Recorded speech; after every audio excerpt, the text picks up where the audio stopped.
నమస్తే welcome to people forum debate నేను ప్రహర్షిని తెలంగాణలో ఎన్నికలకు ఏడాదికి పైగా సమయం ఉండగానే పొలిటికల్ హీట్ పెరుగుతోంది ఇటీవలే కాంగ్రెస్ పార్టీ వరంగల్లో రాహుల్ గాంధీతో భారీ బహిరంగ సభ నిర్వహించిన సంగతి తెలిసిందే రైతు సంఘర్షణ సభ పేరిట నిర్వహించిన ఈ కార్యక్రమం విజయవంతం కావడంతో కాంగ్రెస్ శ్రేణులు ఉత్సాహంతో ఉన్నాయి రాష్ట్రంలో దయనీయ పరిస్థితుల్లో ఉన్న కాంగ్రెస్ పార్టీ ఈ సభ ద్వారా ప్రజల చూపు కొంతమేరకైనా తమ వైపు తిప్పుకోగలిగిందనేది విశ్లేషకులు చెబుతున్న మాట కాంగ్రెస్ భారీ సభ నిర్వహించి సక్సెస్ అయిన నేపథ్యంలో రాష్ట్రంలో మరో ప్రతిపక్షమైన బీజేపీ కూడా అప్రమత్తమైంది తెలంగాణలో పుంజుకుంటున్న కమలం పార్టీ మరింత దూకుడుగా వెళ్లేందుకు వ్యూహ రచన చేస్తోంది అందులో భాగంగానే ఆ పార్టీ జాతీయ అధ్యక్షుడు జేపీ నడ్డా ఇటీవలే తెలంగాణలో పర్యటించారు మహబూబ్ నగర్ లో బహిరంగ సభ నిర్వహించారు మే 14న కీలక నేత అమిత్ షా రాష్ట్రానికి వస్తున్నారు బండి సంజయ్ చేపట్టిన ప్రజా సంగ్రామ యాత్ర ముగింపు సందర్భంగా మే 14న రంగారెడ్డి జిల్లా తుక్కుగూడలో నిర్వహించనున్న భారీ బహిరంగ సభలో అమిత్ షా పాల్గొని ప్రసంగించనున్నారు 5 లక్షల మందితో ఈ సభ నిర్వహించాలని బీజేపీ భావిస్తోంది అందుకు తగ్గట్లుగా కసరత్తులు కూడా చేస్తోంది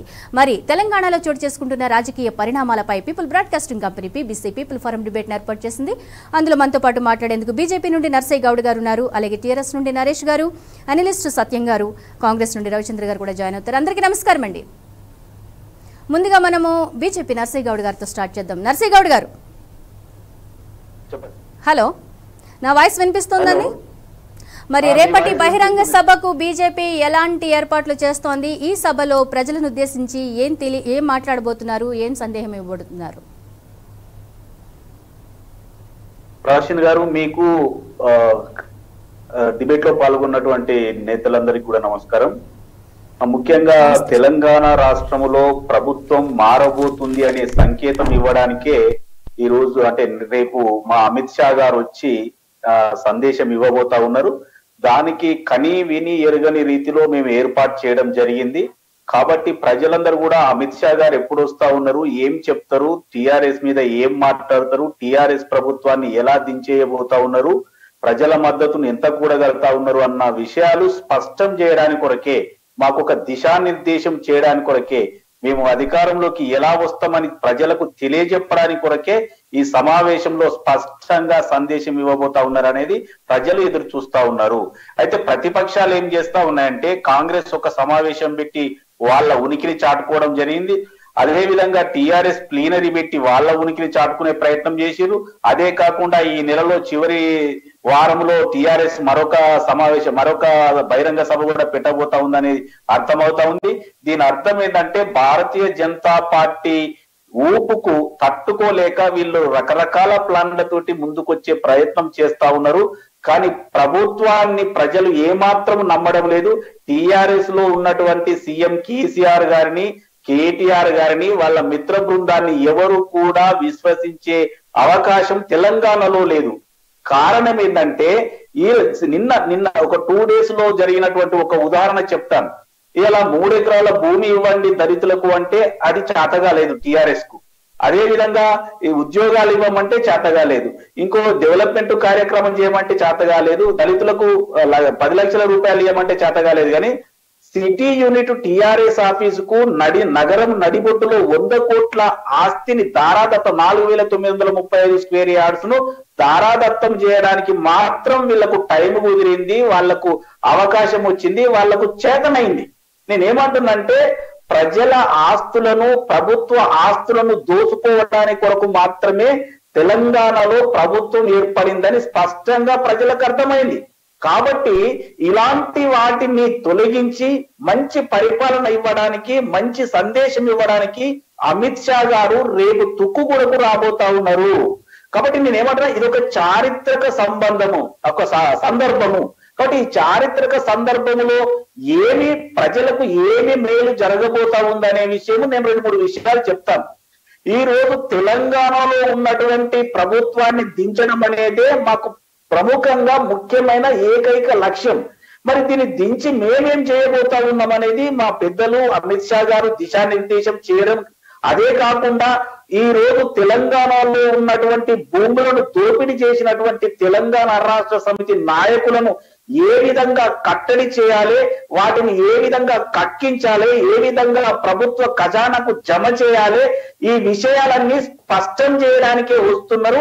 ఈ సందర్భంలో టిఆర్ఎస్ పార్టీకి ఏం మాట్లాడాలనో తెలియక మా రాష్ట్ర అధ్యక్షుడైనటువంటి బండి సంజయ్ గారి మీద ఏదో సాకుతోటి పరువు నష్టం దావాని ఏదో మీడియాలో అలజడి చేయడానికి ప్రయత్నం చేస్తా ఉన్నారు తప్పితే టిఆర్ఎస్ దగ్గర భారతీయ జనతా పార్టీని నిలువరించడానికి ఏ రకమైన ఆయుధము కూడా లేదు. ఎందుకంటే ప్రజలలో పీకే సర్వేలు కానీ లేకపోతే ఇంటెలిజెన్స్ సర్వేలు చూసినా కూడా పూర్తి స్థాయి వ్యతిరేకతను మూటగట్టుకున్నటువంటి కేసీఆర్ ప్రభుత్వం ఏం మాట్లాడినా ప్రజలు నమ్మరనేది స్పష్టంగా అర్థమైంది. రీసెంట్ గా కళ్ళలలో కాంటాలు పెట్టి మేము కొట్టమని చెప్పి ఇప్పటి వరకు కూడా కొనలేరు. చాలా ఓట్లు నీళ్లలో కొట్టుకపోయినాయి, మోరీలలో కొట్టుకపోయినాయి కూడా మనం చూస్తా ఉన్నాం. అదే రకంగా పోయిన సంవత్సరానికి సంబంధించిన ఓట్లు బియ్యం ఏమైనా ముడి బియ్యం ఏమైనా ఎఫ్సిఐకి చేర్చిండ్రా అంటే అది చేర్చలేదు. మినుల మీద దాడులు చేస్తే దొంగలు బయటపడతా ఉన్నారు. ఇవన్నిటిని కప్పిపుచ్చుకోవడానికి కొరకు భారతీయ జనతా పార్టీ మీద ఏదో అవాక్కులు చెవాకులు పేలుదామని ఆలోచన చేస్తా ఉన్నారు. ఇవాళ నేను పేపర్ చూస్తే ఏం కనిపిస్తా ఉందంటే టీఆర్ఎస్ పార్టీ ఈ కేంద్ర నాయకత్వం మీద ఇలా కాంగ్రెస్ మీద కానీ భారతీయ జనతా పార్టీ మీద కానీ చెలరేగిపోవాలని ఒక ఆలోచన చేస్తా ఉంది. కానీ ఈడ కోట్ల రాయి తీయలేనమ్మా, ఏకరాయి ఎక్కడ తీస్తుందండి? ఫస్ట్ మీరు సరి చేసుకోండి. ఇలా 111 జీవో ఇచ్చి 33,000 ఎకరాల భూమిని కొట్టేయడానికి ప్రయత్నం చేస్తా ఉన్నారు. ఇలా 1,32,000 ఎకరాలు ఉన్నటువంటి 111 జీవో అండర్ లో ఉన్నటువంటి జాగలకు సంబంధించి దగ్గర సోషల్ మీడియాలో చెప్తున్నారు 85% జాగలు బినామీ పేర్ల మీద కొన్నారట్టు చెప్తా ఉన్నారు. ఇలాంటి తలకు మాసిన పనులు చేస్తా ఉంది ప్రభుత్వం. కానీ ప్రజలకు పనికొచ్చే ఒకటి కూడా చేయడం లేదు. ప్రభుత్వం పథకాలు ప్రకటించడమే తప్ప పేద ప్రజలకు అందించే ఒక్కటి కూడా న్యాయంగా చేయడం లేదు. అది కాకుండా ఈ మధ్యన విద్యుత్ ఛార్జీలు పెంచడం, బస్సు ఛార్జీలు పెంచడం, రిజిస్ట్రేషన్ ఛార్జీలు పెంచడం, ఇంకా జుట్టు పన్ను, ముక్కు పన్ను, పన్నుకు పన్ను కూడా వేసే పరిస్థితి కేసీఆర్ కాలంలో ఉంది. ఎందుకంటే మేము బుక్కులలో చదివినాం ఇట్లా జుట్టు పన్ను వేసినని, కానీ ఎక్కువ గడ్డం పెంచుకుంటే మా అన్నగారికి పన్ను వేసినా వేస్తారు కేసీఆర్ గారు. కాబట్టి నేను ఏమంటున్నా అంటే ఇలాంటి పక్కకు పెట్టి పేద ప్రజలకు ఇచ్చినటువంటి హామీలను నెరవేర్చడానికి ప్రయత్నం చేయాలి టిఆర్ఎస్ సర్కార్. వాటిని పక్కకు పెట్టి డైవర్ట్ టాక్టిక్స్ ఎంత దూరం పోయినా కూడా ఇవాళ ప్రజలు నమ్మే పరిస్థితిలో లేరు. నేను ఇంకొక ముఖ్యమైన విషయం కూడా చెప్పేది ఏంటంటే ఇప్పటికి 7-8 సంవత్సరాల నుంచి డబుల్ బెడ్రూమ్లు ఇస్తారని ఒకరికి కూడా ఇచ్చారు. ఒక 14,000 డబుల్ బెడ్రూమ్లు ఇచ్చారు, 2 లక్షల డబుల్ బెడ్రూమ్లు ఇస్తారని చెప్పారు. 2,14,000 డబుల్ బెడ్రూమ్లు కేంద్రం శాంక్షన్ చేస్తే దిక్కు దివానా లేదు. కేంద్రం నుంచి వచ్చిన పైసలతోటే ఇక్కడ వీళ్ళు పని చేస్తా ఉన్నారు తప్పితే ఇక్కడ అప్పులు చేసి పప్పుకూడు తింటా ఉన్నారు. ఈ రోజు రిజర్వ్ బ్యాంకు కూడా వీళ్ళకి అప్పులు ఇచ్చే పరిస్థితి లేదు. మాకు ఎఫ్ఆర్బిఎం లిమిట్ పెంచమని కేంద్రం దగ్గర అర్జీ పెట్టుకొని తిరుగుతా ఉన్నారు. కాబట్టి ఇలా జీతాలు ఇస్తలేరు. వీళ్ళ ఫీల్డ్ అసిస్టెంట్ 2-3 నెలలు అయింది, వాళ్ళని ఉద్యోగాలకు తీసుకోవడం లేదు. కాబట్టి కేసీఆర్ నోటి నుంచి వచ్చింది ప్రతిదీ అబద్ధమే అనేది స్పష్టంగా అర్థమైతా ఉంది. జనగాంలో బహిరంగ సభ పెట్టి మెడికల్ కాలేజ్ కి 3 రోజులలో జీవో ఇస్తానన్న కేసీఆర్ సర్కార్ ఇప్పటి వరకు నోరు నిలబడం లేదు. కాబట్టి హాస్పిటల్ కట్టిస్తానంటారు. ఇవన్నీ చెప్పడమే తప్ప ఒక్కటి కూడా మెటీరియలైజ్ కాలేదు. కాబట్టి కేసీఆర్ గారు ఉన్నంత కాలం పేద ప్రజలకు దుర్భర జీవితమే తప్ప అన్ని ఆకాశర్మ్యాలను అరచేతిలో వైకుంఠాలను చూపించడమే తప్ప పేద ప్రజలకు ఒడగూడిన లాభం ఏమీ లేదు. ఈయన చేసిన ఏకైక ప్రయత్నం ఏందయ్యా అంటే 69,000 కోట్ల అప్పులు ఉంటే 5 లక్షల కోట్ల అప్పులు చేసి ఇది మాత్రం చెప్పుకోదగ్గ పరిణామము. కాబట్టి ఇలా గ్రామ పంచాయతీకి వస్తున్న ఫండ్స్ సెంట్రల్ గవర్నమెంట్ నుంచి వస్తుంది. కాబట్టి కేసీఆర్ ఏం చేస్తా ఉన్నాడు, ఏమని చేసిండు, ఏం చేసినంటే ఏమో అవన్నీ దంబాచారాలు తప్పితే నోటుకొచ్చిన కూతులన్నీ మాట్లాడడం తప్పితే చేసిందేం లేదు. కాబట్టి ఒకటే హెచ్చరిస్తా ఉన్నా, ఇప్పటికైనా మా అమిత్ షా వచ్చిన తరువాత ఇవాళ రాజకీయం చేంజ్ కాబోతా ఉంది. 6 నెలల్లో లేకపోతే సంవత్సరం లోపల రాష్ట్ర ప్రభుత్వమే చేంజ్ కాబోతా ఉంది అనేది స్పష్టమైన సంకేతం రేపు అమిత్ షా గారు సమావేశంలో ఇవ్వబోతా ఉన్నారు.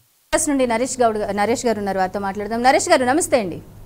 మరి టీఆర్ఎస్ ని గద్దె దింపడమే ప్రధాన ఎజెండాగా బీజేపీ దూసుకుపోతుంది. ప్రజా సమస్యలను ఏకరువు పెడుతూ ప్రజల మధ్యలోకి వెళుతోంది. మొన్న కాంగ్రెస్ పార్టీ కూడా రాహుల్ గాంధీ నేతృత్వంలో సభలు నిర్వహించారు. వీటన్నిటినీ చూస్తుంటే మరి టీఆర్ఎస్ ఫ్యూచర్ ఎలా ఉండబోతోంది, భవిష్యత్తు ప్రణాళిక ఎలా ఉండబోతోంది?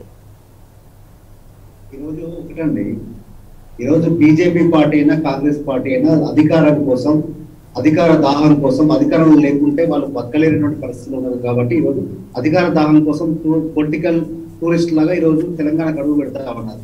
ఎస్ కేంద్రంలో అధికారంలో ఉన్నటువంటి నాయకత్వం ఈ రోజు ముఖ్యమంత్రి గారు ఒక నియోజకవర్గంతో ఒక జిల్లా కేంద్రానికి వెళ్ళినప్పుడు అక్కడ ఉన్నటువంటి పరిస్థితికి అనుకూలంగా అక్కడ ఉన్నటువంటి వాటికి ఏం కావాలి, వాళ్ళకి బడ్జెట్ లో ఎట్లా కేటాయించాలి, అక్కడ ఉన్నటువంటి వాటిని ఏ రకంగా మనం డెవలప్ చేయాలి, అక్కడ ఉన్నటువంటి పెండింగ్ ప్రాజెక్టులు ఏంటి, అక్కడ ఉన్నటువంటి పెండింగ్ సమస్యలు ఏంటి, ఇవన్నీ తెలుసుకొని వాటి పరిష్కారం దిశగా ముందుకు పోతా ఉంటారు జనరల్ గా ఏ మంత్రి అయినా ఏ ముఖ్యమంత్రి అయినా అది పర్యటన చేసినప్పుడు. కానీ ఇక్కడ వాళ్ళ అధికార పర్యటనలు ఎక్కడ ఉండవు, అధికార పర్యటన చేసి వాళ్ళకి కావాల్సినటువంటి వాటిని ఎక్కడ కేటాయించారు.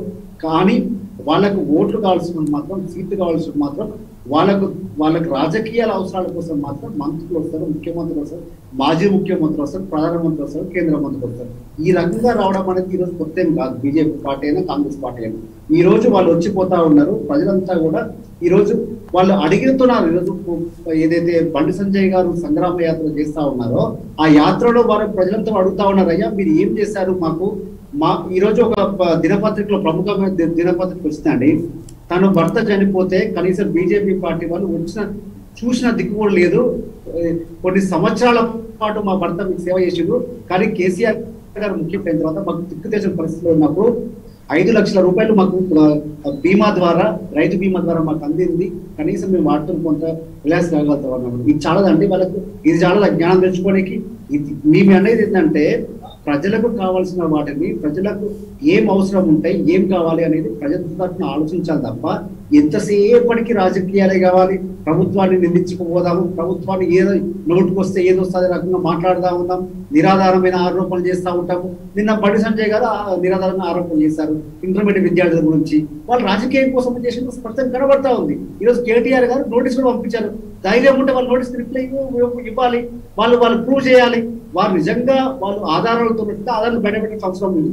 ఎంతసేపటికి కూడా వాళ్ళ మీద కేసు ఉన్నాయి, వీళ్ళ మీద కేసు ఉన్నాయి, వీళ్ళు లోపడేస్తాం, వాళ్ళు లోపడేస్తామని చెప్పి వాళ్ళు ఆ రకంగా వాళ్ళు బీజేపీ పార్టీ బతుకుతుంది తప్ప మేము కేంద్రంలో అధికారంలో ఉన్నాము, మేము కూడా 8 సంవత్సరాలు అధికారంలో ఉన్నాము, మీరు రాష్ట్రాన్ని ఏ రకంగా దేశంలో ఒక నెంబర్ 1 పొజిషన్ తీసుకొచ్చారో మేము దేశాన్ని ఏ రకంగా తీసుకొచ్చి చెప్పాము, దమ్ము ధైర్యం వాళ్ళకు లేదు. కాబట్టి ఎంతసేపటికి కూడా వాళ్ళు డైవర్ట్ చేసే ప్రక్రియ, వాళ్ళు ప్రజల్ని మభ్యపెట్టే ప్రక్రియ, వాళ్ళు ప్రజల్ని డైవర్ట్ చేసి అధికారంలో ఉన్నటువంటి టీఆర్ఎస్ పార్టీ మీద నిందలేసి చెప్పిందే చెప్పి 10 సార్లు గోబెల్స్ ప్రచారం చేసి నమ్మించే ప్రయత్నం చేస్తా ఉన్నారు. కానీ ఇది తెలంగాణ ఉద్యమ చైతన్యం ఉన్నటువంటి తెలంగాణ గడ్డ మీద మీరు ఎన్ని చెప్పినప్పటికీ కూడా ప్రజలు నమ్మే పరిస్థితిలో ఉండదు. అవసరం వచ్చిన ప్రతిసారి, సందర్భం వచ్చిన ప్రతిసారి కూడా తెలంగాణ ప్రజానికము టీఆర్ఎస్ వైపు అండగా నిలబడుతుంది. టీఆర్ఎస్ పార్టీ మాత్రం మాకు శ్రీరామ్ రక్షణ చెప్పి నిలబడదు తప్ప మీలాంటి వాళ్ళు ఎన్ని మాటలు చెప్పినా ఏం చెప్పినా కూడా నిజంగా సూటిగా ప్రశ్నిస్తా ఉన్నామండి. ఈరోజు రీఆర్గనైజేషన్ యాక్ట్ లో ఉన్నటువంటి వాటిని మీరు ఏం సాధించారని చెప్పి నరసయ్య గౌడ్ గారు గొప్పగా చెప్తా ఉన్నారు కదా, మీకు దాని మీద చెప్పేంత ధైర్యం ఉందండి ఎవరికైనా? అది మేము చేశామని చెప్పి ధైర్యం ఉందండి? ఎంతసేపటికి కూడా ప్రభుత్వాల మీద, అది కూడా ఆధారమైనటువంటి కాదు, నిరాధారమైనటువంటి ఏదో నోటికి ఏదో వస్తుంది మాట్లాడతాము, ఏదో వస్తే అది ఆరోపణలు చేస్తాము, తద్వారా మీడియాలో కొంత స్పేస్ దొరుకుతుంది. ఆ మీడియాలో వచ్చిన స్పేస్ చూసి మేము ఏదో డెవలప్ అయినాము, మేము మంచి మా పార్టీ బాగా డెవలప్ అవుతుందని చెప్పి చెప్పుకొని చూడడానికి పనికొస్తుంది తప్ప ఇది ప్రజల్లో వెళ్ళే పరిస్థితి లేదు. ఈరోజు బీజేపీ పార్టీలు నిజంగా చిత్తశుద్ధి ఉన్నట్లయితే, నిజంగా తెలంగాణ మీద ప్రేమ ఉన్నట్లయితే మాకు ఎందుకు నేషనల్ ప్రాజెక్టులు ఇవ్వాలని చెప్పి నిజంగా మీకు బండి సంజయ్ గారు రేపు వచ్చే తుక్కులో జరిగే మీటింగ్ లో మాకు ప్రాజెక్టు జాతీయ హోదా కావాలని చెప్పి డిమాండ్ పెడతారా? పెట్టరు. మాకు ఏదైతే ఈరోజు బయ్యారం కుక్క కర్మాగారం కావాలని చెప్పి డిమాండ్ పెడతారా? పెట్టరు. ఇవన్నీ ఏం పెట్టరు. ఏమైనా ఒక స్క్రిప్ట్ రాసిస్తే వచ్చినటువంటి పొలిటికల్ టూరిస్ట్ అంతా కూడా అది చదివిపోవడానికి మాత్రమే వస్తారు. ఎంతసేపటికి కూడా అధికార పక్షం మీద నిందలేసే ప్రయత్నం చేస్తా ఉంటారు తప్ప నిజంగా మీరు కేంద్రంలో అధికారం ఉండి తెలంగాణ చిత్తశుద్ధి ప్రేమ ఏదైనా ఉన్నట్లయితే మాకు తెలంగాణ రాష్ట్రానికి, మన రాష్ట్రానికి మీరు మీ నాయకత్వం వహిస్తున్నారు కాబట్టి మీరు డిమాండ్ చేసే దమ్ము ధైర్యం మీకుందని చెప్పి నేను నరసయ్య గౌడ్ గారిని అడుగుతా ఉన్నాను. అవన్నీ చెప్పకుండా మీరు ఎన్ని మాటలు కూడా ప్రజలు నమ్మే పరిస్థితి లేదు. సత్యం గారితో మాట్లాడదాం. సత్యం గారు చెప్పండి, తెలంగాణ ప్రజలకి టీఆర్ఎస్ పై నమ్మకం తగ్గుతోందా? కాంగ్రెస్ బీజేపీ ఆరోపిస్తున్నట్లుగా తెలంగాణ ప్రజలు మరోసారి టీఆర్ఎస్ కి అవకాశం ఇచ్చే, పట్టం కట్టే అవకాశం ఎంతవరకు ఉందంటారు? నిజంగా వ్యతిరేకత ఏమన్నా ఉందా ప్రజల్లో? నెల నుంచి కేసీఆర్ యాంటీ బీజేపీ స్టాండ్ తీసుకున్న తర్వాత కొన్ని ఊహాలు బయలుదేరాయి. కాంగ్రెస్ తోటి పెట్టుకుంటుంది టీఆర్ఎస్ అని చెప్పేసి సోషల్ మీడియాలో ఊహించే రాయటం అటువంటివి జరిగాయి. తర్వాత ఇంకొంతమంది ఇదంతా డ్రామా. గత 3-4 ఏళ్లుగా బీజేపీ కేసీఆర్ అండర్స్టాండింగ్లనే కేంద్రంలో సపోర్ట్ తీసుకున్నారు. జనాన్ని చీల్చి మళ్ళీ ఆ తర్వాత ఒకటి కావడానికే ఇదంతా డ్రామా అని చెప్పేసి బీజేపీ కేసీఆర్ మిత్రత్వం మీద కూడా ఊహలు బయలుదేరాయి. కానీ కేసీఆర్ టిఆర్ఎస్ రాష్ట్ర సదస్సు పెట్టి ఒక క్లారిటీ ఇచ్చాడు. ఏమిటంటే బీజేపీ యాంటీ బీజేపీ స్టాండ్ అట్నే కొనసాగుద్ది అన్నతోటి ఒక క్లారిటీ ఇచ్చాడు. రెండవది కాంగ్రెస్ తోటి కానీ దేనితోటి కూడా ఎలక్షన్ల పూర్తి ఉండదు, మనదే అనేటువంటి క్లారిటీ ఇచ్చాడు. కాబట్టి వాళ్ళ శ్రేణులు కన్ఫ్యూజన్ కాకుండా, అంటే మీడియా చూసో లేకపోతే సోషల్ మీడియా చూసో కన్ఫ్యూజన్ కాకుండా కింది స్థాయి వరకు, అంటే దరిదాపు ఎంపీటీసీల స్థాయి వరకు, సర్పంచుల స్థాయి వరకు ఆయన పార్టీ స్టాండ్ ఏందో అఫీషియల్ గా కన్ఫర్మ్ చేయడానికే రాష్ట్ర సదస్సు పెట్టాడు. రెండవది బీజేపీ కాంగ్రెస్ యాక్టివ్ అయినటువంటి నేపథ్యంలో ఎలక్షన్ దగ్గర పడతా ఉంటే యాక్టివ్ అవుతున్నాయి. ఇట్లా యాక్టివ్ అవుతున్నటువంటి నేపథ్యంలో ఆ సదస్సు పొలిటికల్ క్లారిటీ కాకుండా మరొకటి ఏమిటంటే వాళ్ళ శ్రేణులు చెదిరిపోకుండా ఒక కాన్ఫిడెన్స్ బిల్డప్ చేయడానికి కూడా ఆ సదస్సు ఉపయోగపడ్డది. కాబట్టి టిఆర్ఎస్ ఇంటాక్ట్ ఉంది అనేటువంటి ఒక ఇమేజ్ రావడానికి వాళ్ళ సదస్సు ఉపయోగపడింది. ఆ తర్వాత ఇది అయిన తర్వాత కాంగ్రెస్ కాంగ్రెస్ ఉన్నటువంటి జనంలో కన్ఫ్యూజన్ లేదు. వాళ్ళు ఓటర్లకు 20% ఉన్నారు. తర్వాత గ్రామ స్థాయిలో వాళ్ళకు క్యాడర్ ఉంది. వాళ్ళలో కన్ఫ్యూజన్ లేదు కాంగ్రెస్ సపోర్ట్ చేయడానికి. కానీ కాంగ్రెస్ నాయకులలో ఉన్నటువంటి ఆపర్చునిజం, అవకాశవాదం వాళ్ళకు విభేదాలు చేస్తా ఉన్నాయి. ఉంటే ముఖ్యమంత్రి, లేకపోతే పిసిసి అధ్యక్షుడి, లేకపోతే నేను ఏరే పార్టీకి పోతానటువంటి సందర్భం ఉన్నది. కాబట్టి వాళ్ళే డ్యామేజ్ చేసుకుంటూ వచ్చారు గత సంవత్సరం కాలంగా ఒకరికొకరు భేదాభిప్రాయాలతోటి. మొత్తం మీద ఎవరు చేశారో కానీ ఢిల్లీలో రాహుల్ గాంధీ దగ్గర సమన్వయం కావటం, మళ్ళీ రావటం, ఒక సదస్సు జరుపుతాను పిలుపు ఇవ్వటం, ఆ పిలుపులో కాంగ్రెస్ పార్టీ సక్సెస్ అయింది. తర్వాత ఆ సక్సెస్ లో రావాల్సిన మైలేజ్ కన్నా ఎక్కువ వచ్చింది రాహుల్ గాంధీ. ఎందుకు వచ్చిందంటే ఉస్మానియాలో ఎంట్రీ కానివ్వకపోవటం అనేది ఒక పెద్ద చర్చకు దారితీసింది. ఇటువంటి చర్చ అంతా మొత్తం మీద కాంగ్రెస్ ఆశించిన దానికన్నా ఎక్కువ ప్రయోజనం చేకూరింది కాంగ్రెస్ కు. కాబట్టి ఆ మాత్రం అంటే నాయకుల మధ్య విభేదాలు ఉండి తర్వాత డిస్కరేజింగ్ ఉన్నటువంటి సిచ్యువేషన్ లో రేవంత్ రెడ్డి ఒక అగ్రెసివ్ గా గత సంవత్సర కాలంగా ఆర్గనైజ్ చేయడంతో ఆ సదస్సు సక్సెస్ అయింది. కాబట్టి సహజంగానే వాస్తవం మాట్లాడాలి, రాజకీయాలు పక్కకు పెడితే సహజంగానే టిఆర్ఎస్ తోటి పోటీ పడటానికి గత సంవత్సర కాలంగా బీజేపీ టిఆర్ఎస్ పోటీ పడుతున్నాయి.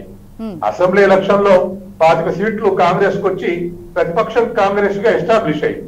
కానీ ఆ తర్వాత అదే సందర్భంలో పార్లమెంట్ సీట్లు 4 కాంగ్రెస్ కొన్న ఒక సీటు ఎక్కువ వచ్చి, ఆ తర్వాత 2 ఉప ఎన్నికల్లో గెలిచి హైదరాబాద్ మున్సిపాలిటీ మంచి స్ట్రెంత్ వచ్చి ఉన్నటువంటి బీజేపీ మేరే ఆల్టర్నేటివ్ అని చెప్పేసి అట్రాక్ట్ చేయడానికి ప్రయత్నం చేసింది.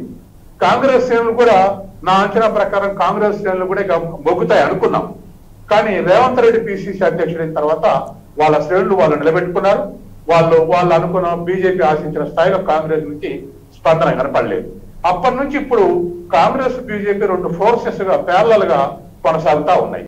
ఈ ఫోర్సెస్ లో టిఆర్ఎస్ కు పోటీ పడేటువంటి దాంట్లో ఎవరు అడ్వాంటేజ్లు ఉంటే ఇంకొకరు వీక్ అయ్యే అవకాశం ఉంది. అనేక రాష్ట్రాల్లో అటువంటి ఎగ్జాంపుల్స్ చెప్పొచ్చు. బెంగాల్లో ఆడ మమతా బెనర్జీకి వ్యతిరేకంగా పోరాటంలో బీజేపీ అడ్వాంటేజ్ కాగానే వామపక్షాలు బలహీనపడ్డాయి, జనం అంతా బీజేపీకి షిఫ్ట్ అయ్యారు. ఎందుకంటే మమతా బెనర్జీని ఎన్నుకునే సత్తా బీజేపీకే ఉంది, కేంద్రంలో ప్రభుత్వం అడ్డగా ఉంటుందని ఓటర్లు క్యాడర్ మొత్తం కూడా షిఫ్ట్ అయ్యారు. అట్లా ఇక్కడ కూడా ఒక పార్టీ స్ట్రాంగ్ అయితే ఈ రెండిట్లలో టిఆర్ఎస్ ఎదుర్కొనే శక్తి బీజేపీకే ఉంది, లేదా టిఆర్ఎస్ కు ఎదుర్కొనే శక్తి కాంగ్రెస్ కే ఉంది అనేది వస్తే ఇంకొక పార్టీ వీక్ అయ్యే అవకాశం ఉంది. ఇవాళ బీజేపీ టిఆర్ఎస్ ను ఢీకొట్టాలంటే బీజేపీ టిఆర్ఎస్ ను ఢీకొట్టాలంటే రోజు రోజుకు కాంగ్రెస్ బలహీనపడాలి. అట్లా బలహీనపడకుండా వాళ్ళ స్ట్రెంత్ వాళ్ళు నిలబెట్టుకున్నారు మొన్నటి సభతోటి. కాబట్టి ఇవాళ మరి బీజేపీ వీక్ కావద్దుగా కాంగ్రెస్ అడ్వాంటేజ్ తీసుకోవటానికి. కాబట్టి వాళ్ళ శ్రేణులు నిలబెట్టమే కాకుండా వాళ్ళకు గత ఏడాది నుంచి చాలా కృషి చేస్తుంది బీజేపీ బలపడటానికి. ఆ కృషిని మెటీరియలైజ్ చేయడానికి మొన్న నడ్డా సభ గాని రేపు అమిత్ షా సభ గాని వాళ్ళ శ్రేణుల్ని కాన్ఫిడెన్స్ బిల్డప్ చేయటం, ఇంకా కొత్త శక్తులు కూడా అట్రాక్ట్ చేయడానికి ఉపయోగపడేటువంటి అవకాశం ఉంది. కాబట్టి ఈ పద్ధతుల్లో పొలిటికల్ ఫోర్సెస్ ని అడ్వాంటేజ్ తీసుకున్నటువంటి పార్టీ ఖచ్చితంగా దాంతో పాటు ఓటర్లు కూడా షిఫ్ట్ అయ్యే అవకాశం ఉంది. ఇప్పటికీ టిఆర్ఎస్ కు వ్యతిరేకంగా ఈ రెండు పార్టీలల్లో కేడర్ గాని ఓటర్లు గాని ఇంకా మొగ్గలేదు. రేపు మరి ఒకవేళ కొన్ని వార్తలు వస్తా ఉన్నాయి, కోమటిరెడ్డి వెంకటరెడ్డి చేస్తారు, కొండా విశ్వేశ్వరరెడ్డి చేస్తారని. ఇటువంటి ప్రముఖ నాయకులు, కాంగ్రెస్ నాయకులు బీజేపీలు చేస్తే సహజంగానే బీజేపీకి అడ్వాంటేజ్ దొరుకుతుంది. అట్లా కాదు, వాళ్ళందరూ కాంగ్రెస్ తోటే ఉండి మన రేవంత్ రెడ్డి లాగా వాళ్ళు కూడా మిలిటెంట్ గా రంగంలోకి వస్తే అంత ఈజీగా బీజేపీకి షిఫ్ట్ అయ్యే అవకాశం లేదు. కాబట్టి ఇప్పుడున్నటువంటి స్థితిలో మూడు పార్టీల యొక్క ఫోర్సెస్ ఆ విధంగా ఉంది. ఇదే సందర్భంలో కేసీఆర్ ఆయనకున్నటువంటి ఇంతవరకు ఆయనకు వచ్చినటువంటి డిసడ్వాంటేజెస్ ఏం లేవు. ఎందుకంటే ఒక్కొక్క పథకం ద్వారా ఏదైనా యాంటీ ఎస్టాబ్లిష్మెంట్ ద్వారా బలహీనపడుతున్నాం అనకంటే ఒక్కొక్క కొత్త పథకం అనౌన్స్ చేయడం ద్వారా నిలబెట్టుకుంటున్నారు. రైతు బంధు ద్వారా 2 ఏళ్ల నుంచి రైతులు నిలబెట్టుకున్నారు. అది మనకు జెడ్పీటీపీ, ఎంపీపీ, అనేక ఎలక్షన్స్ లో అవి రుజువైనాయి. మళ్ళీ ఒకవేళ ఏమైనా డిసడ్వాంటేజ్ వచ్చిందామంటే దళిత బంధు పెట్టాడు, అవి కూడా ఇంప్లిమెంట్ చేయడానికి ప్రయత్నం చేస్తా ఉన్నాడు.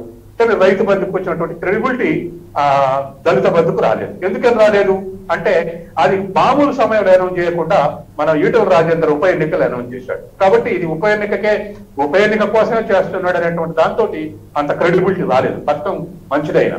కాబట్టి ఇటువంటి పొరపాట్ల నుంచి టిఆర్ఎస్ వీకెన్ అవుతుందా అంటే రేపు బీజేపీ కానీ కాంగ్రెస్ కానీ మరింత బలపడితే అసంతృప్త టిఆర్ఎస్ శ్రేణులు అప్పుడు జరిగే అవకాశం ఉంది, పార్టీకి దూరంగా జరిగే అవకాశం ఉంది, లేదా టికెట్లు రాని వాళ్ళు జరిగే అవకాశం ఉంది. అవతల ఆల్టర్నేటివ్ ఫోర్స్ తయారైతేనే యువతల అసంతృప్తివాదులు అటు జరిగే అవకాశం ఉంది. అట్లా కాకుండా టిఆర్ఎస్ లోనే ఉంటే ఎమ్మెల్యే కాకపోయి నీకు మరో పదవి ఇస్తాడు, అందులో పోయినా గెలిచే అవకాశం లేదనుకున్నప్పుడు కేసీఆర్ మీద అంత అసంతృప్తిగా వీళ్ళు షిఫ్ట్ అయ్యే అవకాశం లేదు. కాబట్టి జనంలో ఏం వ్యతిరేకత వస్తుంది కేసీఆర్ మీద అన్నప్పుడు ఇంతకుముందు మన మిత్రుడు నరసయ్య గౌడ్ గారు చెప్పినట్టుగా కొన్ని రేషన్ కార్డు ఇవ్వలేదని, లేదా డబుల్ బెడ్రూమ్ ఇళ్లు సరైనటువంటి ఇంకా సరిపోని ఇవ్వలేదనేటువంటి ఇటువంటి కొన్ని అసంతృప్తులు సహజంగానే ఉంటాయి. ప్రభుత్వం అమలు చేస్తున్నప్పుడు 100% సక్సెస్ రేట్ ఉండదు, 80%, 60% ఉంటుంది. అటువంటి శ్రేణుల నుంచి బెనిఫిట్ చేయడానికి ఖచ్చితంగా మరి ప్రతిపక్షాలు ప్రయత్నం చేస్తాయి. అవి ఏమేమి సక్సెస్ అవుతాయి అనేది వాళ్ళ స్టేట్మెంట్లు దానే కాదు, వాళ్ళని ఆర్గనైజ్ చేయాలి. ఎక్కడ కూడా అటువంటి ఆర్గనైజ్ చేసినట్టుగా అవపడదు. మనకి బెడ్రూమ్లు డబుల్ బెడ్రూమ్ వీళ్ళందరూ రాని వాళ్ళందరూ కలిసి ఒక ప్రొసెషన్ తీసినట్టు మనకి ఎక్కడ అవపడదు, లేదా రేషన్ కార్డు కోసం ఒక ప్రొసెషన్ తీసినట్టు ఎక్కడ అవపడదు. ఎక్కడో వామపక్షాలు చేస్తే వాళ్ళు రాజకీయ శక్తిగా లేరు, ఇష్యూస్ మీద కొట్లాడుతున్న రాజకీయ శక్తిగా లేరు. కాబట్టి వీళ్ళు మన రైతు పేరు సభని వరంగల్లో పెట్టినా లేకపోతే ఇంకోటి పెట్టినా ఇష్యూస్ బేసిక్ లెవెల్కి పోవట్లేదు స్ట్రగుల్స్. ఒకవేళ వీళ్ళు యాంటీ టిఆర్ఎస్ మేము స్ట్రగుల్ చేస్తున్నాం అనుకుంటే అది విలేజ్ లెవెల్కి ఆ స్ట్రగుల్స్ పోవట్లేదు. ఒకవేళ పోవాలంటే వాళ్ళు చేసేది ఈ పాదయాత్ర ద్వారా ఒక ప్రయత్నం చేస్తున్నారు, ఊరూరా మండలం ద్వారా ఇటువంటి మార్గం ద్వారా ప్రయత్నం చేస్తున్నారు.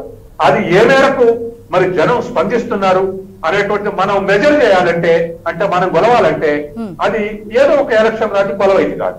జన సమీకరణలు ఉంటారు, జన సమీకరణ ద్వారా ఓట్లు వస్తాయనేది రుజువు కాలేదు ఇంతవరకు.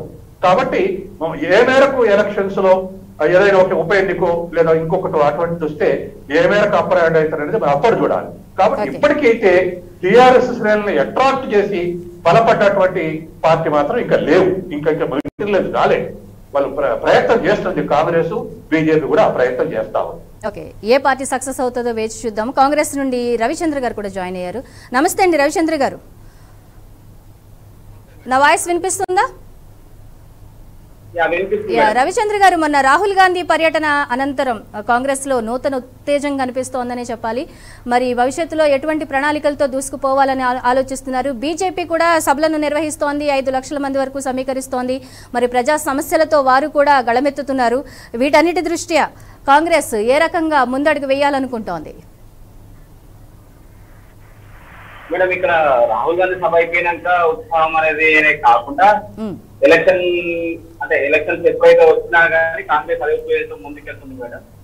అయితే ఇప్పుడు రాహుల్ గాంధీ గారు మాకు వరంగల్ ఇచ్చిన డిక్లరేషన్ అనేది మేము ఇచ్చిన 9 పథకాలను ఏవైతే ఇంప్లిమెంట్ చేస్తామో మేము ప్రభుత్వానికి వస్తే వాటిని మేము గ్రామాలలో, మండల స్థాయిలో, జిల్లా స్థాయిలో మేము ఒక కాంగ్రెస్ సంబంధించినటువంటి ఒక 300 మంది కార్యకర్తలతోటి బూత్ వైజ్ స్థాయిగా వెళ్ళడానికి ఇప్పటికే మా పిసిసి ఆధ్వర్యంలో కమిటీ నిర్ణయించడం జరిగింది. ఆ కమిటీ ప్రకారమే మేము ఏదైతే ఇప్పుడు రైతులకు ఏకకాలంలో రుణమాఫీ అని చెప్పేసి కౌలు రైతులకు 15,000 రూపాయలు అని చెప్పేసి ఎక్కడైతే డిక్లరేషన్ ఇచ్చినామో ఆ డిక్లరేషన్ ముందు తీసుకోవడానికి ప్రస్తుతం మేము ఒక ప్రణాళిక సిద్ధం చేసుకొని ఆ ప్రణాళిక ప్రకారమే మేము ముందుకు సాగుతున్నామండి. అయితే ఏంటంటే ఇప్పుడు మేము చేసినటువంటి వరంగల్ రైతు సంఘర్ష సభ ఇచ్చింది, అది గతంలో కూడా చెప్పినట్టు ఏంటంటే అది కేవలం ఎన్నికల ముందు పెట్టినటువంటి హామీ కాదు. అది ఎన్నికలు రాకున్నా వచ్చినా మేము రాహుల్ గాంధీ గారిని ఒకసారి వరంగల్ తీసుకురావాలనుకున్నాము. వరంగల్ తీసుకురావడానికి మేము చేసిన కృషి ఫలించి అక్కడ మా రైతులకు అసలు ఏదైతే భరోసా ఇవ్వాలనుకుంటో రైతులకు న్యాయం కలిగేటువంటి భరోసా ఇచ్చిండు. ఆ భరోసా ప్రకారమే కాంగ్రెస్ పార్టీ ఒక ప్రణాళికాబద్ధంగా ముందుకెళ్తుంది. ఓకే, నర్సయ్య గౌడ్ గారు, మరి విభజన హామీలు నెరవేర్చడంలో బీజేపీ విఫలమైందన్నది ప్రధానంగా టీఆర్ఎస్ నుంచి వినిపిస్తున్నటువంటి ఆరోపణ. మరి కేంద్రంలో ఉన్నటువంటి బీజేపీ అసలు తెలంగాణ ప్రజలకు ఏం చేసింది అంటే ఏం చెప్తారు? మీరు తెలంగాణలో అధికారంలోకి రావాలని ఆకాంక్షించడం తప్పు కాదు, ప్రజలు అది కూడా దృష్టిలో తీసుకుని ఇచ్చే అవకాశం కూడా ఉండొచ్చు. టీఆర్ఎస్ వాళ్ళు ఏం చేయట్లేదు అన్నది మీరు చెప్తున్నారు, మీరేం చేశారు అంటే ఏంటి మీ సమాధానం? రాశి గారు, మీరు ఒక మంచి ప్రశ్న వేశారు. ఎందుకంటే ప్రజలకు కావాల్సింది ఇదే. అసలు బీజేపీ ఏం చేస్తుంది, అసలు వీళ్ళకి ఓటు వేయాలన్నా వద్దా అనే మంచి ప్రశ్న వేశారు. వాళ్ళకు నేను ఆన్సర్ చెప్తాను. చెప్పండి. అసలు అంటే టీఆర్ఎస్ పార్టీ చాలా విషయాలలో ఫెయిల్ అయిన మాట వాస్తవం అనేది ప్రజలు అంగీకరిస్తా ఉన్నారు. ఎప్పుడు ఒక్కడే నెత్తి మీద వేసుకొని చేసేటువంటి కేసీఆర్, కేటీఆర్, హరీష్ రావు వాళ్ళు ఉండగా పీకేం తెచ్చుకున్నప్పుడే ఆయన ఓటమి ఖాయం అనేది తేలిపోయింది. అయితే భారతీయ జనతా పార్టీకి ఎందుకు ఓటేస్తారు అని అంటే, మేము ఈ రాష్ట్రంలో ఉన్నటువంటి వైట్ రేషన్ కార్డులు ఎన్నైతే ఉన్నాయో, ఎన్ని లక్షలు ఉన్నాయో, వాళ్ళందరికీ కూడా ప్రతి నెల ఇస్తున్నటువంటి రేషన్ బియ్యానికి 95% వాటా ఇస్తుంది మేము. ఈ రోజు పేద ప్రజల కడుపు నింపుతున్నటువంటి బియ్యం ఇచ్చేది కేంద్ర ప్రభుత్వమే. 1 కిలోకు సుమారు 30 రూపాయలు అయితే కేవలం రాష్ట్ర ప్రభుత్వంలో ఉన్నటువంటి కేసీఆర్ గారు కిలకు 1 రూపాయి మాత్రమే ఇస్తా ఉన్నాడు. మిగిలిన 28 రూపాయలు సుమారు కేంద్ర ప్రభుత్వం ఇస్తుంది. అంటే భారతీయ జనతా పార్టీ నుంచి వచ్చినటువంటి కేంద్ర ప్రభుత్వం ఇస్తుంది. 1 రూపాయి లబ్ధిదారులు ఇస్తున్నాడు. అంటే దీని అర్థం ఏంటంటే పేద ప్రజల కడుపు నింపుతున్నటువంటి ప్రభుత్వం కేంద్ర ప్రభుత్వం, భారతీయ జనతా పార్టీకి సంబంధించినటువంటి ప్రభుత్వం. కాబట్టి మేము ఓటు వేస్తారు అని అడుగుతున్నాం. ఈ రోజు పేద ప్రజలు నీళ్లు తాగుతున్నటువంటి నీళ్లకు సంబంధించి, నల్లాలకు సంబంధించి, పైపులకు సంబంధించి ఇచ్చినటువంటి డబ్బులు కేంద్ర ప్రభుత్వం ఇచ్చింది. ఈ రోజు పేద ప్రజలు నడుస్తున్నటువంటి రోడ్లు, తెల్లవారి లేస్తే నడిచే సీసీ రోడ్లకు డబ్బులు ఇచ్చింది కేంద్ర ప్రభుత్వం, భారతీయ జనతా పార్టీ నుండి వచ్చినటువంటి కేంద్ర ప్రభుత్వం. ఈ రోజు గల్లీలలో లైట్లు వెలుగుతున్నాయి అంటే అవి లైట్లు ఇచ్చింది కూడా కేంద్ర ప్రభుత్వమే. ఈ రోజు తెల్లవారు లేచి బాత్రూమ్కి వెళ్తే వాళ్ళకి రూములు కట్టించింది, ఫ్రీగా కట్టించింది కేంద్ర ప్రభుత్వమే. ఈ రోజు ఒక అమ్మాయి పోయి కాన్పుకి వెళితే హాస్పిటల్ కు కేసీఆర్ కిట్ అని పేరు పెట్టి ఇచ్చిన 12,000లో 6,000 రూపాయలు కేంద్ర ప్రభుత్వం ఇచ్చినయే. ఈ రోజు పల్లె ప్రకృతి హోనాలని లేకపోతే వైకుంఠ ధామాలని చేసినటువంటి వాటికి డబ్బులు మేము ఇచ్చినాము. ఈ రోజు రైతు వేదికలకు సంబంధించి మేము డబ్బులు ఇచ్చినాము. అంటే గ్రామ పంచాయతీలకు టెన్షన్ గా ప్రతి సంవత్సరం ఇచ్చే డబ్బులు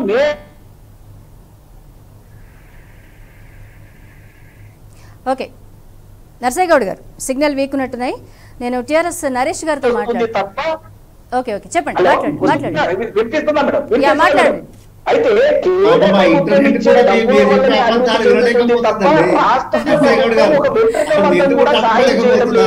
ఇంకా డైవర్ట్ చేసుకుని వాళ్ళ పేర్లు, వాళ్ళ ముఖాలు, వాళ్ళ ఫోటోలు పెట్టుకొని నవ్వుతున్న ముఖాలు పెట్టుకొని మా పథకాలను, మా డబ్బులను వాళ్ళ డబ్బులుగా చూపిస్తున్నారు తప్పితే రాష్ట్ర ప్రభుత్వం చేసింది ఒక్క పని చేసింది ఏంటంటే 5 లక్షల కోట్ల అప్పు చేసింది, పేద ప్రజల నడ్డి విరిచింది, అన్ని ఛార్జీలు పెంచింది.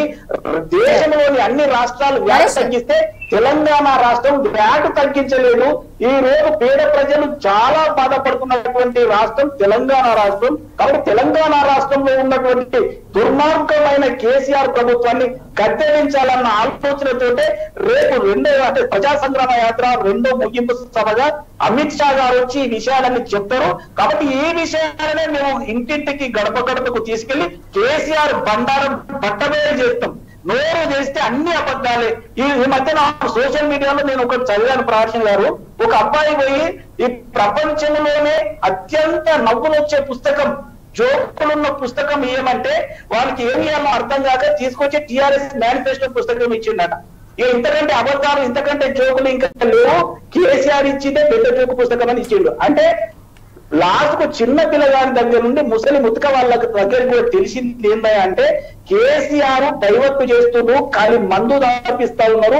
9,000 కోట్ల రూపాయలకు మందు వచ్చే సంవత్సరానికి ఆదాయం వస్తే ఇప్పుడు 33,000 కోట్ల రూపాయల ఆదాయం మందు మీద తెస్తుందంటే పేద ప్రజలను నడ్డి విడిచినట్ట ఇంకేం చేసినట్టు? కల్పించక తప్పదు, కేసీఆర్ ప్రభుత్వాన్ని దించక తప్పదు. భారతీయ జనతా పార్టీ ప్రభుత్వం సంవత్సరంలో తెలంగాణలో కొనుగోలు తీరుతుంది. ఆ తర్వాత వీళ్ళ బండారం బట్టమేం చేస్తాం, వీళ్ళ అవినీతిని వెతికి తీస్తాం, వీళ్ళందరినీ చర్చలు కూడా జైల్లో మూకుమ్మడిగా ఒకే టారకులు వేస్తామని హెచ్చరిస్తా ఉన్నాం. ఓకే నరేష్ గారు, ఒక విషయం మాత్రం నిజమండి. గతంలో డిబేట్లు అయినా నాయకులు మాట్లాడాలన్నా ప్రజలు ఏమనుకుంటారు, కనీసం మనం చెప్పేటప్పుడు ప్రజలకు అర్థమయ్యేటట్టుగా నిజాలు చెప్పుదాము అని అనుకునే గతంలో మాట్లాడేవి. కానీ ఇప్పుడు బీజేపీ నాయకత్వం ఎట్లా తయారు చేసిందంటే, గతంలో నర్సయ్య గౌడ్ గారు మంచిగా మాట్లాడేది, కానీ ఇప్పుడు వాళ్ళ అలవాటు ప్రకారంగా బీజేపీ అలవాటు అట్లా తయారు చేసింది కాబట్టి ఆయన కూడా అదే రకంగా మాట్లాడుతూ ఉన్నారు. కనీసం ప్రజలు ఏమనుకుంటున్నారు అంటే ఇప్పుడు ఆయన చెప్పిన వాటిలో ఒక నిమిషం నరేష్ గారు, ఇప్పుడు ఆయన చెప్పిన దాంట్లో అన్ని అబద్ధాలు ఉన్నాయి అంటారా? అంటే కేంద్రం నిధులు ఇవ్వకుండానే ఇప్పుడు ఆయన ఏ అయితే అంశాలను ప్రస్తావించారో, రోడ్లు కానివ్వండి, రేషన్ కానివ్వండి, ఈ అంశాలన్నీ కూడా తప్ప? ఆయన చెప్పింది తప్ప? అందులో వాస్తవం లేదా? నేను ఒక్క మాట చెప్తాను. మేము ఇంతకు కేటీఆర్ గారు స్పష్టంగా చెప్పారు, నిజంగా మీకు ఏమన్నా డౌట్ ఉంటే రండి మా చర్చ సిద్ధమని చెప్పారు. మేము మా పన్నుల ద్వారా కట్టింది ఎంత, మాకు వచ్చింది ఎంత, ఇప్పుడు మీరు చెప్పినటువంటి లైట్లు, బాత్రూమ్లు, రోడ్లు ఇవన్నీ ఉన్నాయి కదా, ఇవన్నిటిని కలిపి మాకు వచ్చింది ఎంత, మేము పెట్టింది ఎంత అని చెప్పారు. చెప్పిన తర్వాత కూడా ఇంకా మళ్ళా రకంగా ఇంత మహల్ మాట్లాడుతున్నారంటే ఏం చెప్పండి, ఎంత బాధార్థం చెప్పండి. ఇది ఇంత స్పష్టంగా చెప్పి మేము డిమాండ్ చేస్తాం, మీ దగ్గర ఇంకా అంతకంటే ఎక్కువ మాకు కేటాయించిన ఆధారం ఉంటే తీసుకురండి అంటే ఎవ్వరూ మాట్లాడలేదు ఆ రోజు. కానీ ఇప్పుడు మాత్రం లైన్ కట్టి మేము బాత్రూమ్ కట్టించినాము, మీరు రోడ్డు ఇచ్చినాము. ఇది అన్ని రాష్ట్రాలలో భారతదేశం కేంద్ర ప్రభుత్వం ఇది రాష్ట్ర ప్రభుత్వాలకు ఇవ్వాల్సిన వాటా ప్రకారంగా ఇచ్చుకుంటూ వచ్చే మాట వాస్తవం ఇది. కానీ ఇది కాదు మనకు కావాల్సింది. కొత్త రాష్ట్రంగా ఏర్పడిన తర్వాత మేము మా రాజ్యాంగం ప్రకారంగా, మా రాజ్యాంగం ఇచ్చిన హక్కు ప్రకారం, చట్ట ప్రకారమే మాకు కల్పించిన హక్కు ప్రకారం మాకు ITIR ఇవ్వమంటున్నాము, మాకు బయ్యారం ఉప్పు కర్మాగారం ఇవ్వమంటున్నాం, మాకు రైల్వే కోచ్ ఫ్యాక్టరీ ఇవ్వమంటున్నాం. మీరు ఎందుకు అబద్ధాలు చెబుతున్నారు? అసలు రైల్వే కోచ్ ఫ్యాక్టరీ ఇక్కడ ఇవ్వాల్సిన అవసరం దేశంలో ఎక్కడ ఇవ్వమని చెప్పి అన్నమాట కేంద్ర ప్రభుత్వం కాదా? కానీ వీళ్ళు ఎలా అవసరాల కోసం తీసుకుపోయి మహారాష్ట్రలో పెట్టలేదండి. మరి అప్పుడు ఎందుకు దేశంలో అవసరం వచ్చింది కోచ్ ఫ్యాక్టరీలు చెప్పండి. ఈరోజు ఎక్కువ ఉన్నటువంటి పంటలో ఈరోజు ఒక వాళ్ళ పార్టీ ఎంపీ ఈరోజు నోట్ రాసిచ్చి ఈరోజు చేసి ఎలక్షన్లకు వెళ్ళి ఎలక్షన్ ప్రజలు మోసం చేసి గెలిచినటువంటి అరవింద్ గారు ఈరోజు పసుపోటు గురించి మాట్లాడాలంటే ఎవరు మాట్లాడరు. మేము అడుగుతున్నవి అవి. నిజంగా మీకు చెప్పాలంటే మీ దగ్గర సబ్జెక్ట్ ఉంటే మీరు దేశానికి లేకపోతే రాష్ట్రానికి మీరు ఏమైనా చేసినట్లయితే వాటి గురించి చెప్పండి, వాటిని చర్చ సిద్ధమవుతాం. కానీ మేము రోడ్లు ఇచ్చినాము, నీళ్ళు ఇచ్చినాము, ఇవన్నీ ఎవరికి చెప్పాలంటే అదే చెప్తున్నా కదా. ఇంకా ఇవన్నీ వదిలేసుకొని మాట్లాడగలుగుతాం. కానీ ఇక అంతకంటే ఎక్కువైతే మీరు దిగజారితే మాట్లాడలేము. కానీ ఒక విషయం మాత్రం అర్థం చేసుకోవాల్సిన అవసరం ఉంది. మీరు ఏమైనప్పటికీ మీరు తుక్కుగూడలో మీటింగ్ పెట్టుకోండి, ఇంకెక్కడ మీటింగ్ పెట్టుకోండి, ముఖ్యమంత్రి పిలుచుకోండి, మంత్రులు పిలుచుకోండి, మాకు అభ్యంతరం ఏం లేదు. కానీ మేము అడుగుతా ఉన్నాం, నిజంగా మీరు మా ఓట్ల కోసం మీరు వస్తా ఉన్నారు కదా, మా సీట్లు కావాలంటే మా దగ్గరికి వస్తా ఉన్నారు కదా, మా ప్రజల కష్టాల గురించి మీరు ఎప్పుడు మా ప్రజల కష్టాల్లో మీరు ఎందుకు పాలు పంచుకోలేదు? మా ప్రజల కష్టాలు ఉన్నప్పుడు మీరు ఇదే అమిత్ షా మా దగ్గరికి ఎందుకు రాలేదు? మా దగ్గర వరదలు వచ్చినప్పుడు ఇదే అమిత్ షా మా దగ్గరికి ఎందుకు రాలేదు? ఇదే అమిత్ షా గారు, మా ప్రధానమంత్రి గారు మాకు ఎందుకు నిధులు కేటాయించలేకపోయారు? ఇది అడుగుతా ఉన్నాం. మేము కష్టాల్లో ఉన్నప్పుడు రాష్ట్ర బడ్జెట్ తో మేము నిధులతోనే మేము ఇది ఏదో నీటిపారుదల కాళేశ్వరం లాంటి ప్రాజెక్టు కట్టుకుంటున్నప్పుడు మీకు ఎందుకు ఆ సోయి లేకుండా ఉంది? దాని మీద ప్రశ్నించమని అడుగుతా ఉన్నాం తప్ప మీరు ఏ బీజేపీ నాయకులను కూడా మీరు కదిలించండి ఇదే మాట మాట్లాడతారు. రాష్ట్ర ప్రభుత్వం, రాష్ట్ర ప్రజల యొక్క మనోభావాలు, రాష్ట్రానికి ఏం కావాలి, రాష్ట్రానికి నిధులేం కావాలి, ఈవెన్ ఒక చిన్న సర్పంచ్ ఆ గ్రామానికి పోతే మా గ్రామానికి ఇది ఏంటి సార్, మా గ్రామానికి అది ఏంటి సార్ అడుగుతారు. కనీసం ఆ సర్పంచ్ కూడా స్వయం కూడా మన బీజేపీ పార్టీ రాష్ట్ర అధ్యక్షులు చెప్పండి, ఎక్కడా కూడా మాట్లాడలేదు. నిజంగా కేంద్ర మంత్రి అది కావాలి. నేనేమంటున్నా, పేద ప్రజలకు ఇచ్చే బియ్యము నిజము కాదా మేము ఇచ్చేది? ఒకటి. రెండోది ఏంటంటే మన కేటీఆర్ అంటే మీరు మిగిలిన రాష్ట్రాలకు ఇస్తున్నట్లుగానే తెలంగాణకు కూడా ఇచ్చిందే మీరు హైలైట్ చేయాల్సిన అవసరం ఉంది. సగమే ఇచ్చిన చెప్పారు మా అరవింద్ గారు కానీ మా బల్లిరాజు గారు కానీ మా అధికార ప్రతినిధి గారు అందరూ స్పష్టంగా చెప్పింది ఏంటంటే మీరు ఇక్కడి నుంచి పనుల కంటే ఎక్కువ దానికి కేటీఆర్ రెస్పాండ్ కాలేదు. ఒకటి ఇప్పుడు నేను చెప్పిన ప్రతి దాంట్లో ఏదైనా అబద్ధం ఉందా అని అడుగుతున్నాను. 30 రూపాయల కిలో బియ్యంలో 28 రూపాయలు మేము ఇస్తున్నది వాస్తవం కాదా? అన్ని రాష్ట్రాలకు కేంద్ర ప్రభుత్వం బాధ్యతగా ఇస్తున్నటువంటి నిధులు మాకు ఇచ్చింది 40 రూపాయలు. 60 రూపాయలు మీరే దొప్పుకోబోతున్నారు. మిగతా రాష్ట్రాలకే పెడతా ఉన్నారు. మాకేం పెట్టట్లేదు తెలంగాణ రాష్ట్రానికి.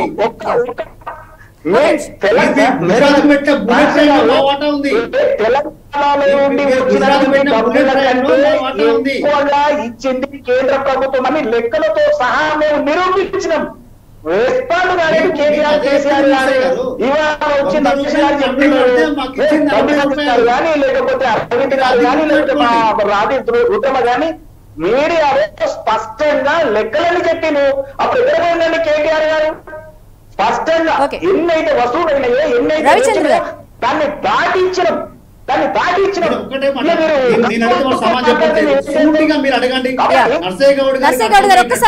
కేంద్ర మంత్రి ఇక్కడికి వచ్చినప్పుడు, కేంద్ర మంత్రి మన రాష్ట్రంకి వచ్చినప్పుడు, మన రాష్ట్ర యొక్క రాష్ట్ర అధ్యక్షుడిగా మన ప్రజల కష్టం ఉన్నప్పుడు మాకు ఇది కావాలని చెప్పి రేపైనా మీరు డిమాండ్ చేస్తారా చేయరా?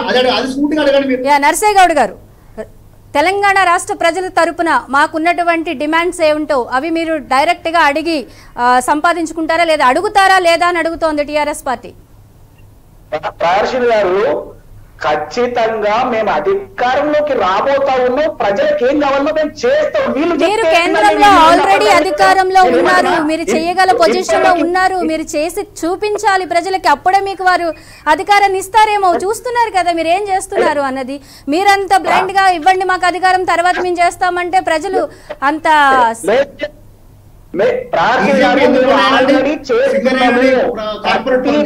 ఒకసారి మనం రవిచంద్ర గారితో కూడా మాట్లాడదాం. రవిచంద్ర గారు, వరి ఒడ్లు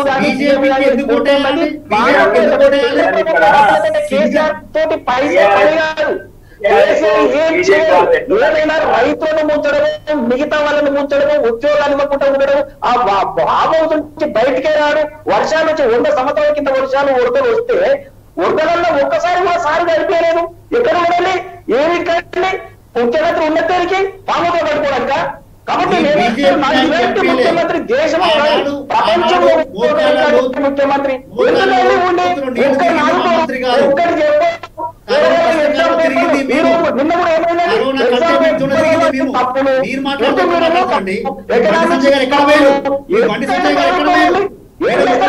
కాబట్టి ప్రభుత్వం మీదున్న కేంద్ర ప్రభుత్వం ద్వారా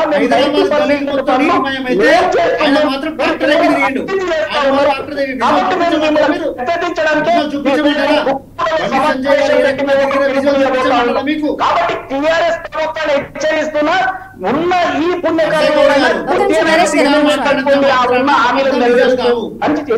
మాట్లాడితే మాత్రాన అబద్ధాలు నిజాలు కావు. మాట్లాడేకుండా మీరే మాట్లాడితే మాత్రాన అబద్ధాలు నిజాలు కావు. అది గుర్తుపెట్టుకోండి. ఓకే నరేష్ గారు, ఒక నిమిషం ఆగండి. రవిచంద్ర గారు, మేడం నాకు వీడియో రావట్లేదు, వినిపిస్తుంది వాయిస్? వినిపిస్తుంది, మాట్లాడండి. మీరు కనిపిస్తున్నారు కూడా, మాట్లాడండి. మేడం ఇక్కడ ఏంటంటే గడిచిన 8 సంవత్సరాల కాలం నుంచి సెంట్రల్ లో బీజేపీ స్టేట్ ల టీఆర్ఎస్ ఉంది. ఈ 8 సంవత్సరాల నుంచి అభివృద్ధి పైన జరగని తెలిసా గడిచిన 6 నెలల కాలం ఎందుకు జరుగుతుంది అర్థం కాని పరిస్థితి తెలంగాణ రాష్ట్ర ప్రజలకు. ఎన్నికల ఆసన్నమవుతున్నాయి. 8 సంవత్సరాలకెళ్ళి 8 సంవత్సరాల కాలం నుంచి ఇదే అభివృద్ధి కోసం పట్టుబట్టవచ్చు కదా. అదే టీఆర్ఎస్ ప్రభుత్వం జిఎస్టీకి ఎందుకు సపోర్ట్ చేసింది, నోట్ల రద్దుకి ఎందుకు సపోర్ట్ చేసింది, రాష్ట్రపతికి ఎందుకు సపోర్ట్ చేసింది, ఇవన్నీ ఎందుకు సపోర్ట్ చేసి ఇప్పుడు ఎందుకు ఫైట్ చేస్తుంది అంటే వ్యక్తిగత రాజకీయ లాభం కోసం ఇదే చేసేది. ఇంకోటి బీజేపీ వాళ్ళు ఏమంటున్నారు అంటే తెలంగాణ అభివృద్ధి శూన్యం అంటారు. మీరు కేంద్ర ప్రభుత్వం ఉన్న వాళ్ళు ఇక్కడ నుంచి మనకు అంటే కేంద్రంలో ఒక క్యాబినెట్ మినిస్టర్ ఉంటాడు, మరి అతని నుంచి ఏమన్నా నిధులు తెచ్చి ఇక్కడ తెలంగాణలో బాగుపడచ్చు కదా అండి, అభివృద్ధి చేయొచ్చు కదా. నువ్వే దొంగ, నేనే దొంగ, నువ్వే దొంగ, నేనే దొంగ టీవీల ముందు కొట్టుకుంటే సరిపోదు కదా మనం కూడా. కానీ బీజేపీ కేంద్రంలో ఉండి నిధులు ఇస్తున్నప్పటికీ వాటి పేర్లు మార్చుకుని రాష్ట్ర ప్రభుత్వం దుర్వినియోగం చేస్తోంది. పేర్లన్నీ కూడా వాళ్ళ పేర్లు పెట్టుకుని వాళ్ళ పథకాలు వాళ్ళే నిధులు ఇస్తున్నట్లుగా వాళ్ళు చూపించుకుంటున్నారు అన్నది ప్రధానంగా బీజేపీ నుంచి వినిపిస్తున్నటువంటి ఆరోపణ. ఒకటండి, కాళేశ్వరం ప్రాజెక్ట్ ఎన్ని నిధులు చెప్పమండి నర్సయ్య గౌడ్ గారిని, మిషన్ భగీరథకి ఎన్ని నిధులు చెప్పమండి, మిషన్ కాకతీయకి ఎన్ని నిధులు చెప్పమండి. పూర్తిగా అడుగుతా ఉన్నాను, నిజంగా మీరు నిధులు ఇస్తే మీరు చెప్పకపోతే తప్పవుతుంది. అంతవరకు ఇస్తారండి, అంతకంటే ఎక్కువ ఇచ్చిందని అభివృద్ధి అంటారు. ప్రధానమంత్రి గారు ఒక రాష్ట్రానికి ఒక సంవత్సర కాలంలో ఎంత ఆర్థిక పరమైన సపోర్ట్ అనేది వారి రాష్ట్రాల యోజన ప్రకారం ఉంటుంది. రాష్ట్రాలకు యోజిత అమౌంట్ కంటే ఎక్కువ ఇచ్చినప్పుడే బీజేపీ ప్రభుత్వం తెలంగాణ రాష్ట్రానికి అభివృద్ధి చేసినట్టు లెక్క. కానీ మన రాష్ట్రానికి ఒక సంవత్సర కాలానికి ఎంత రావాలో అంతే ఇస్తే అభివృద్ధి చేసినట్టు కాదండి. అది అభివృద్ధి ఎంత అవుతుంది?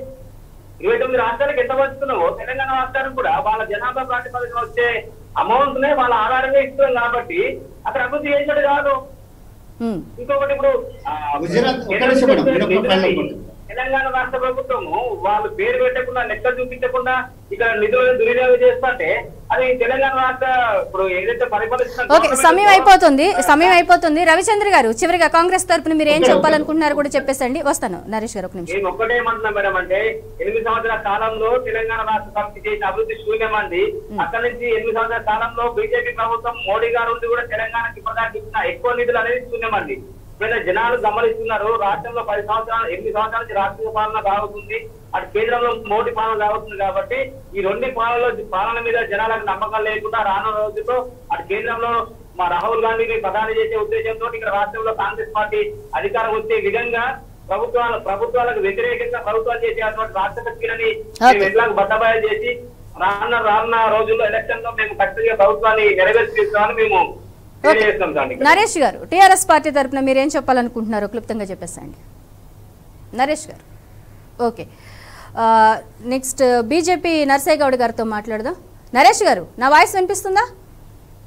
చివరిగా టీఆర్ఎస్ పార్టీ తరఫున మీరు ఏం చెప్పాలనుకుంటున్నారు క్లుప్తంగా చెప్పేసండి, సమయం అయిపోయింది. నేను ఒకటే చెప్తా ఉన్నానండి, నర్సయ్య గౌడ్ గారి ద్వారా నేను ఒకటే అందరి ప్రజానికానికి ఒక విషయం చెప్తా ఉన్నాను. ఏంటంటే మీరు చెప్పినటువంటి రోడ్లు, మీరు చెప్పినటువంటి లైట్లు, మీరు చెప్పినటువంటి మరుగుదొడ్లు ఇవన్నీ అన్ని రాష్ట్రాలు ఇస్తా ఉన్నారు. మీకు తెలిసిన మీ ప్రధానమంత్రి గుజరాత్, ఈ పార్టీ నాయకత్వం ఉన్నటువంటి గుజరాత్ లో ఇస్తున్నారు, పక్కన కర్ణాటకలో ఇస్తా ఉన్నారు, అన్నింటిలో ఇస్తా ఉన్నారు. కానీ అక్కడ ఎక్స్ట్రా ఎందుకు యూనివర్సిటీలో ఎక్కువ కేటాయిస్తా ఉన్నారు, అక్కడ బుల్లెట్ రైళ్లు ఎందుకు కేటాయిస్తా ఉన్నారు, ఎందుకు అక్కడ స్పైసీ బోట్లు ఎందుకు అక్కడ పెడతా ఉన్నారు, ఇది వాటిని మేము అడుగుతా ఉన్నాను. మరి అక్కడ పెట్టడానికి వచ్చినటువంటి వాటిని మన రాష్ట్రంలో ఎందుకు పెట్టలేకపోతా ఉన్నారు అని చెప్పి సూటిగా అడుగుతా ఉన్నాం మేము, అంతేగాని మీరు ఇచ్చిన వాటిని దేశవ్యాప్తంగా అందరూ ఇచ్చేది, అన్ని రాష్ట్రాలు ఇచ్చేటువంటి వాటిని మనము 100 రూపాయలు కేంద్ర ప్రభుత్వానికి 12 రూపాయలు చెల్లిస్తే దాంట్లో 41% ఫైనాన్స్ కమిషన్ ద్వారా అంటే చెప్పినటువంటి ప్రకారంగా ఇస్తుంది. ఆ తర్వాత ఎక్స్ట్రా ఇచ్చే అధికారం కేంద్ర ప్రభుత్వానికి ఇస్తుంది.